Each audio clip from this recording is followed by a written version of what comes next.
অবশেষে স্ত্রীর মর্যাদা পেলেন অনশনকারী প্রেয়সী মেম্বার নেই।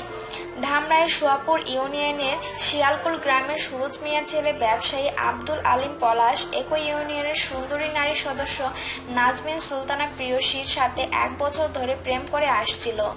প্রেমিক পলাশের প্রলোভনে স্বামী সন্তান রেখে তার সাথে চলে অভিসার। পলাশ তাকে গ্রাম থেকে তার স্বামী পিন্টু মিয়ার কাছ থেকে সরিয়ে ধামরাই সদরে বাসা ভাড়া করে দেয়। সেই বাসায় নিয়মিত আসা যাওয়া করত পলাশ। তাদের মধ্যে দৈহিক সম্পর্ক সহ সবকিছুই হয় বলে অভিযোগ মহিলা মেম্বারনির।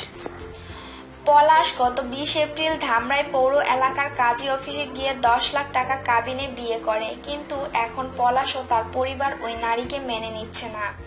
অবশেষে কথিত স্বামীর বাড়িতে 3 দিন অনশনের পর স্ত্রীর মর্যাদা পেয়েছেন ধামরাইয়ের সোয়াপুর ইউনিয়নের সংরক্ষিত আসনের নারী সদস্য নাজমিন সুলতানা প্রেয়সী। স্বামী সন্তান রেখে প্রেমের টানে প্রেয়সী ওই ইউনিয়নের শিয়ালকুল গ্রামের সুরজ মিয়ার ছেলে পলাশের বাড়িতে অনশন করছিলেন।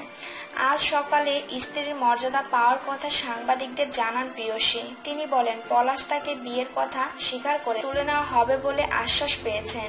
এজন্য গণমাধ্যমের প্রতি কৃতজ্ঞতা জানিয়েছেন প্রেয়সী। প্রসঙ্গত, গত 2 দিন ধরে শিয়ালকুল গ্রামে প্রেমিকের বাড়িতে বিয়ের স্বীকৃতির দাবিতে অনশন করেছে নারী সদস্য নাজমিন সুলতানা প্রেয়সী। এই নিয়ে এলাকায় ব্যাপক চাঞ্চল্যের সৃষ্টি হয়েছে।